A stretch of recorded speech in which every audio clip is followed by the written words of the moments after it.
के क्षेत्र की अन्य खबरों को देखने के लिए चैनल को सब्सक्राइब, लाइक जरूर करें। नमस्कार दोस्तों, आप सभी का स्वागत है न्यूज़ 23 इंडिया न्यूज़ चैनल में। और आज हम अपने दर्शकों को दिखाएंगे श्रीनगर की सबसे पुरानी रामलीला के बारे में। कब से प्रारंभ हुई, कैसे इसकी शुरुआत हुई और श्रीनगर कस्बे के रामलीला मंच पे कई वर्षों से निरंतर चली आ रही है।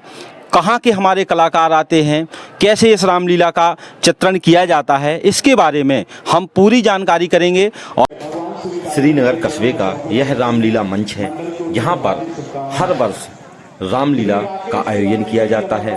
रामलीला मंच कस्बे के बीचों बीच मेन बाजार में बना हुआ है। यहीं पर साप्ताहिक बाजार का भी लगाया जाता है। उसी के पास रामलीला नवयुवक मंडल श्रीनगर के द्वारा प्रतिवर्ष रामलीला का आयोजन किया जाता है। बगल में ऐतिहासिक श्रीनगर दुर्ग भी है। दुर्ग के समीप ये शोभायमान रामलीला मंच और इतने सारे दर्शकों को हम अपने चैनल के माध्यम से अपने दर्शकों को दिखा रहे हैं कि देखिए किस तरीके से यहाँ पर भीड़ आती है। दर्शक आते हैं जो रात भर बैठ कर के रामलीला मंच का आनंद लेते हैं। रामलीला मंच के इस तरफ श्री राम जानकी भगवान का विशाल मंदिर भी है। इसके साथ ही रामलीला के राम दरबार का दृश्य और देखिए आगे। और हमारे साथ हैं श्रीनगर के समाज सेवी और रामलीला के वरिष्ठ कलाकार श्री अनिल शुक्ला जी। अनिल शुक्ला जी से हम जानेंगे कि किस तरीके से रामलीला जो यहाँ श्रीनगर में आयोजित होती है भाई साहब, और कब से कितने सालों से मतलब इस रामलीला को चलते आ रहा है और कब से ये रामलीला प्रारंभ हुई है? हाँ, वैसे रामलीला का इतिहास बहुत पुराना है और लगभग जो हमारे बड़े बुजुर्ग बताते हैं कि लगभग 125 वर्षों से अनवरत रूप से यह रामलीला चल रही है। और इसकी शुरुआत बहुत ही, उस समय व्यवस्थाएं नहीं थी, उतनी लाइट डेकोरेशन नहीं था, तो बता रहे हैं कि पहले तो लालटेन जला करके रामलीला खेली जाती थी। हाँ, लालटेन जला के रामलीला, फिर गैस लालटेन का प्रयोग हुआ, फिर बल्ब जला। आज तो इतनी व्यवस्थाएं हैं कि अच्छा रोशनी हो जाती है और पात्रों को अच्छे कपड़े उपलब्ध हैं। तो उस पुरानी परंपरा को 125 वर्षों से श्रीनगर में अनवरत रूप से चल रही है। ये बहुत बड़ा यहाँ का एक ऐतिहासिक महत्व भी है। और इसमें एक सबसे बड़ी खासियत यही होती है कि यहाँ पर समस्त कलाकार, जितने भी कलाकार हैं वो सभी कलाकार स्थानीय होते हैं। यहाँ पर कोई भी बाहर का कलाकार नहीं बुलाया जाता है। तो हम तो ये मानेंगे कि ऐसी परंपराएं और भी आगे चलती रहें। यही प्रयास रहता है कि 35 वर्ष से तो मैं ही जुड़ा हूँ इस रामलीला से। जब कक्षा 9 में पढ़ता था तब से परशुराम का अभिनय शुरू किया। आज 36 वर्ष हो गए हैं और 36 वर्ष से मैं परशुराम का अभिनय करता हूँ। लेकिन मैं चाहूँगा कि अब अगली पीढ़ी को भी प्रयास किया जाता है कि अगली पीढ़ी भी इसमें आगे जोड़ती रहे, जिससे यह परंपरा अनवरत रूप से चलती रहे। और जैसे भाई साहब ये रामलीला यहाँ पे आयोजित होती है तो स्थान भी बहुत अच्छा है। इस स्थान के बारे में भी कुछ आप बताएं। स्थान का तो ये है कि अभी आपने जब रामलीला का जो है कवरेज किया होगा तो ऐसा मंच शायद हम तो समझते हैं कि बुंदेलखंड क्या, वो पूरे उत्तर प्रदेश में ऐसा मंच नहीं है। जिस प्रकार से इस मंच में ये विशेषता है कि चाहे लाखों आदमी आ जाएं तो इस मंच में, इस मैदान में समा जाएंगे। और सबसे बड़ी विशेषता है कि कोई व्यक्ति कहीं भी खड़ा हो जाए उसे रामलीला देखने को मिलेगी। तो ये श्रीनगर के किले के ऐतिहासिक जो किला है उसके मुख्य द्वार के सामने बना है। तो इस मंच की तो एक बहुत अलग व्यवस्था है। और रात में तो इसकी जब भीड़ आती है तो उसकी अनुपम छटा बिखेरती है जी। और रामलीला में जो अपना किस तरीके से कब से कब तक की रामलीला यहाँ पे दिखाई जाती है कस्बा वासियों को, और कौन कौन कलाकार होते हैं? देखो, इसमें रामलीला जो आयोजन होता है वो राम जन्म से, यानी पहले रावण के अत्याचार से प्रारंभ होती है। फिर उसमें सभी देवता राम जन्म के लिए कहते हैं तो मर्यादा पुरुषोत्तम भगवान श्री राम जन्म लेते हैं। और इसके बाद अनवरत रूप से चलती हुई सभी जितने भी रामायण में, रामचरितमानस में जितने भी दृष्टांत हैं सभी लेते हुए और बाद में श्री राम की राज तिलक पर समाप्त होती है। तो इस प्रकार से लगभग 9 या 10 दिन की यह लीला होती है। रामलीला यहाँ पे भाई साहब आपको शायद याद है कि यहाँ पे कब रामलीला किसने प्रारंभ करवाई थी और कब से ऐसी चली आ रही है? हाँ, वैसे इतना तो याद नहीं है, लेकिन हम पीढ़ी दर पीढ़ी पूर्वजों से सुनते आ रहे हैं। लेकिन ये जरूर है कि लगभग 125 वर्ष इस लीला को जो है शुरू हो गए हैं। तो 125 वर्ष काफ़ी कहलाता है, तो कम से कम 6 या 7 पीढ़ी तो बदल गई हैं तब से। हमारे साथ हैं नवयुवक रामलीला मंडल के संरक्षक श्री रतीश चंद्र रावत जी। हम रावत जी से जानेंगे कि किस तरीके से जो रामलीला का आयोजन होता है और कैसे हमारे कलाकार हैं जो यहाँ पे कलाकार पूरा रामलीला का जो एक दृश्य और एक मंचन होता है उसके बारे में जानेंगे हम चाचा जी से। रामलीला के इतिहास के बजाय में हम आपको बताते हैं हमारे दादाजी यानी पटेरिया जी, जिन्होंने इस रामलीला का ये वाला साहित्य लिखा था जो अभी हम कर रहे हैं, वो भी बताते थे कि श्रीनगर में इसके पूर्व भी राजसी टाइम्स में भी रामलीलाएं होती थी। तो रामलीला के इतिहास तो श्रीनगर में जब से ये बस्ती बसी है तभी से माना जाएगा। और अभी वर्तमान में 125 वर्ष करीब लगभग रामलीला को हुआ है। और रामलीला का ये पीढ़ी दर पीढ़ी, यहाँ कुछ परिवार ऐसे हैं जो पीढ़ियों से उस परंपरा से जुड़े हैं और आज ये 5वीं पीढ़ी हमको देखते हुए ये 5वीं पीढ़ी आज रामलीला का मंचन यहाँ रामलीला पे कर रही है। और चाचा जी, जैसे यहाँ पे रामलीला का आयोजन होता है तो कब इस आयोजन को किया जाता है और कहाँ कहाँ के कलाकार जो यहाँ पे रामलीला में सहयोग करते हैं? जब मैं बचपन में था तो 4 दिन की रामलीला इधर हुआ करती थी और 4 दिन की रामलीला हमारे भैरवगंज में हुआ करती थी। हमारे पूर्वजों ने ये बनाया था कि इस तरह से पूरी रामलीला हो जाती थी। फिर कुछ समय से 8 दिन की रामलीला यहाँ भी होने लगी और अष्टदिवसीय रामलीला वहाँ भी होने लगी। 9वीं से ये रामलीला हम लोगों की शुरू होती है और एकादशी द्वादशी तक 9वीं से 8 दिन तक ये रामलीला संपन्न हो जाती है। और मौसम को देखते हुए, कुछ वैसे देखते हुए दशहरा से लेकर दिवाली के बीच के मध्य में ये रामलीला हम लोगों की संपन्न हो जाती है। जो आज के दौर में जो एक सबसे ज़रूरी चीज़ ये है कि इस रामलीला में हमने भी इस चीज़ को देखा है। अभी पिछले दिनों से जब रामलीला चल रही थी, अभी भी चल रही है, हम उसमें आ रहे थे, देख रहे थे, एक कैसा ये समावेश नवयुवक मंडल का ये प्रयास है। जी जी। आज हमारे सामने ये मेरे अनिल जी खड़े हैं जो मुझसे 10 वर्ष छोटे हैं, ये भी मुझसे 10 वर्ष छोटे हैं। इनके भी बच्चे आज इस रामलीला मंच से जुड़े हुए हैं। हम लोगों का यही प्रयास है कि आगे आने वाली पीढ़ी को अपने इस रामचरितमानस के रामलीला मंचन से उनको जागृत करें, समाज में फैली हुई कुरीतियों को इस अपने मंच से दूर करें।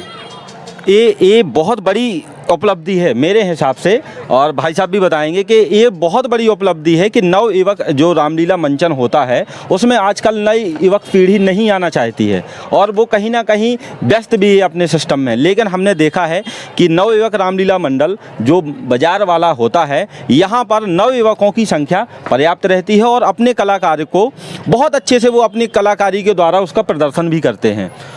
और चाचा जी ये भी जानेंगे कि अभी कल का जो कार्यक्रम हुआ है इसमें हमने एक बात सुनी है, तो आप ही से जानेंगे पूरी जी बात। ये अपने नगर का जीवंत मंच है। जी जी। इस मंच में आकर के बहुत ही सतर्क और सावधान होकर के मंचन शुरू से होता आ रहा है। जी। कल मेघनाथ द्वारा वीरघातनी शक्ति जैसे लक्ष्मण जी को लगी, लक्ष्मण जी लेट जाते हैं और भगवान राम विलाप करते हैं और संजीवनी विद्या से उनका उपचार होता है। उसके बाद लक्ष्मण जी सिर्फ ये बोलते हैं कहाँ है मेघनाथ, इतना बोल के पर्दा गिर जाता है और जैसे ही वो अंदर पहुंचते हैं 1 घंटे तक वो मूर्छित अवस्था में ही रहे। है कि रामलीला मंचन करते समय कई बार ऐसी घटनाएं सामने आई हैं और उसको ये भी कह सकते हैं कि ये रामलीला का एक थोड़ा सा हिस्सा भी है जो हो जाता है। इसके बारे में हम जानेंगे अनिल भाई साहब से कि क्या है भाई साहब ये। देखो क्या होता है कि कुछ तो यहाँ पर मर्यादा है। जब राम लक्ष्मण और भरत शत्रुघ्न का यहाँ मुकुट पूजन किया जाता है तो छोटे छोटे बालकों को उनका स्वरूप प्रदान किया जाता है, फिर चाहे उनके बड़े बुजुर्ग भी उनके पैर छूते हैं तो उनमें एक भावना ला दी जाती है। इसी प्रकार से जब पात्र की सजावट होती है तो हम तो जानते हैं, मैं खुद एहसास करता हूँ, 36 वर्ष से परशुराम का अभिनय करता हूँ, कि जब हम वो वेशभूषा में धारण कर लेते हैं तो एक अंदर से आत्मबल आ जाता है। वो इस मंच की प्रेरणा है और ऊपर की एक शक्ति है कि जो उस भाव भर देती है। उस भाव में जब वो पात्र बाहर निकलता है तो उसका आधा काम उसका पात्र का स्वयं का काम करता है, वो आधा भाव उसके ऊपर वाले की शक्ति पर काम करती है। इस वजह से यहाँ की रामलीला का बहुत महत्व है। यहाँ हर पात्र को उसी स्वरूप प्रदान किया जाता है जिस स्वरूप में हो। यहाँ पर कोई व्यवसायिक रामलीला नहीं है, यहाँ पर सिर्फ श्रद्धा भक्ति भाव से जुड़े हुए हैं, इसीलिए यहाँ की रामलीला का बहुत महत्व बढ़ जाता है। और इस वजह से यहाँ पर हर वर्ष ऐसी कुछ सजीव घटनाएं घट जाती हैं, जैसा जी चाचा जी ने बताया और त्रिवेदी जी ने, हमारे अनूप जी ने बताया कि जो कल लक्ष्मण जी के साथ हुआ। इस प्रकार से यहाँ पर कई बार ऐसी घटनाएं देखने को मिली हैं। तो हम तो कहते हैं कि ये सब मर्यादा पुरुषोत्तम भगवान श्री राम का ही यहाँ पर जो है उन्हीं का आशीर्वाद है कि इस प्रकार की रामलीलाओं में एक पात्रों के बीच में जीवंत आकर के और सजीव चरित्र चित्रण कराते हैं। तो हम तो कहते हैं धन्य है ऐसी पावन भूमि को और नवयुग रामलीला मंडल को कि हम पावन भूमि को प्रणाम करते हैं। जय श्री राम। आज के इस दौर में जहाँ पर हमने कई जगह पे रामलीलाएं होती थी, बंद हो गई हैं, लेकिन श्रीनगर में आज भी वो रामलीला चल रही है और अनवरत रूप से चल रही है। लोग भी जुड़े हुए हैं, कलाकार भी जुड़े हुए हैं, सारी चीज़ें चल रही हैं। तो हम चाचा जी से जानेंगे, क्या चाचा जी सरकार के द्वारा आज तक रामलीला में या कलाकारों को कोई चीज़ उपलब्ध कराई गई, पुरस्कार कराया गया, या कुछ सरकार के द्वारा आज तक इन कलाकारों को कोई मदद हुई है कि नहीं हुई है? ललित जी, सरकार के द्वारा नवयुग मंडल रामलीला श्रीनगर को आज तक अभी तक कोई मदद नहीं हुई है। हमारे नगर में रामलीला के प्रति नगर वासियों का श्रद्धा और विश्वास इतना है कि अगर नगर में रामलीला का मंचन नहीं होता है तो लोग घरों घरों ये चर्चा हो जाती है कि आखिर मंचन क्यों नहीं हुआ है। जी जी बिल्कुल। अगर नवमी को हमारा पर्दा नहीं लगता है, नवमी के जवारे हमारे यहाँ निकलते हैं, कम से कम 4-5 हज़ार की गैदरिंग हमारे यहाँ होती है जवारों में, तो ये इतनी श्रद्धा और विश्वास है यहाँ के लोगों का, प्रेम है, उनको ये है कि रामलीला होनी ही चाहिए। और वो रामलीला करने वाले जो परिवार हैं लगभग सभी जातियों से, सभी लोगों का इतना यहाँ पे आकर्षण है कि वो सभी बिना किसी पारिश्रमिक के अपना समय देते हैं, अपना परिश्रम करते हैं और अपना धन भी देते हैं। जी जी। मंदिर रामलीला के आगे पात्र जो कर रहे हैं एक अलग टीम होती है, लेकिन रामलीला के पीछे जो एक टीम होती है जो नहीं दिखती है वो एक अलग टीम होती है। क्योंकि नींव का पत्थर तो वही है, वहाँ से वो तैयार करते हैं और आगे मंचन के लिए आते हैं। मैं यही मानूंगा कि नगर के लोगों की श्रद्धा है और वो चाहते हैं कि हमारे युवा पीढ़ी अपनी इस परंपरा को बना के चले, जिसमें कि हमारे बच्चों में, हमारे बच्चियों में संस्कार बने। इन्हीं को लेकर के हम सब लोग आगे बढ़ते रहते हैं। और जैसे भाई साहब रामलीला की बात है, आजकल रामलीला सोशल मीडिया में, जैसे फेसबुक है, यूट्यूब है, इनमें सारी चीज़ें हैं, लोग उसमें देखते भी हैं। आज के ज़माने में भी इस रामलीला में दर्शक मैंने देखा भी उस दिन रात में कि बहुत सारे लोग यहाँ पे थे और खचाखच पूरा मैदान भरा था, रामलीला चल रही थी। तो ये कैसे मुमकिन है आज के समय में? देखो, ऐसा है कि वास्तव में बहुत अच्छा प्रश्न किया है कि जहाँ एक और आज पाश्चात्य संस्कृति को बढ़ावा मिल रहा है, सोशल मीडिया आगे है, हावी है, हर बच्चों की और लोगों के पास जो है मोबाइल उपलब्ध है और एक मोबाइल में सिर्फ बोल देना है कि फलाना सीरियल, तो पूरा सीरियल दिखाई देने लगेगा। तो उस संघर्ष के बीच हम लोग कुछ ऐसा सजीव करते हैं कि लोग बाग यहाँ पर अभी जो है आप देख लीजिए, जो भी करुण रस वाले हों चाहे वीर रस वाले हों, तो वो अभिनय जब देखेंगे कि राम जब जो लक्ष्मण शक्ति लग गई थी तो पूरा मंच रोने लगा था। तो ऐसे भाव भरे जाते हैं जिससे लोग यहाँ आकर्षित होते हैं। दूसरी भावनात्मक भी यहाँ पर लोग बाग आते हैं, इससे हमें सोशल मीडिया का कोई प्रभाव नहीं पड़ता है और इस वजह से हमारी रामलीला में बराबर भीड़ आती है। अच्छा, एक इस रामलीला में जो श्री नवयुवक रामलीला मंडल श्रीनगर की मेन बाजार में जो रामलीला होती है, यहाँ पर एक दृश्य और भी बहुत अद्भुत होता है। जब सीता हरण होता है तो बहुत एक उसकी अलग व्यवस्था की गई है, उसके बारे में भी थोड़ा सा जानकारी। हाँ हाँ बिल्कुल, ये बहुत अच्छी व्यवस्थाएं जो है बनाई गई हैं। इसमें हमारे श्रीनगर के ही लड़के हैं जो विद्युत विभाग से टच हैं, तो उनको ऊपर चढ़ने में कोई दिक्कत नहीं पड़ती है।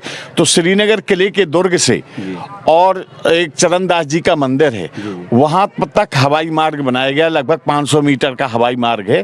तो जब भी वो सत्योजन समुद्र लांग करके हनुमान जी जाते हैं या अंगद जी जाते हैं या विभीषण वहाँ से रामा दल में आते हैं, तो वही सब दृश्य, या लंकापति रावण जब सीता जी का हरण करके ले जाता है तो वो पुष्पक विमान का वही चलते हुए दृश्य आसमान से जो दिखाई देता है, ये अपने आप में एक अनूठा है।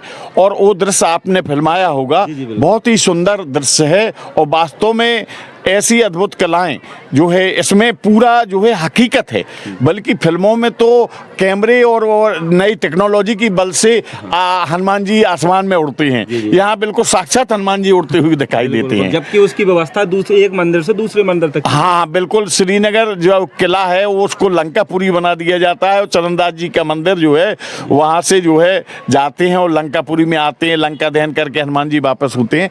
ये दृश्य वास्तव में एक अनूठा है और ये एक ऐतिहासिक दृश्य और बिल्कुल सत्य जी है चीज दिखाई जाती है, जिससे लोगों का आकर्षण भी इससे और बढ़ता है। न्यूज 23 इंडिया चैनल से कैमरामैन सचिन रैकवार के साथ ललित विश्वकर्मा की रिपोर्ट।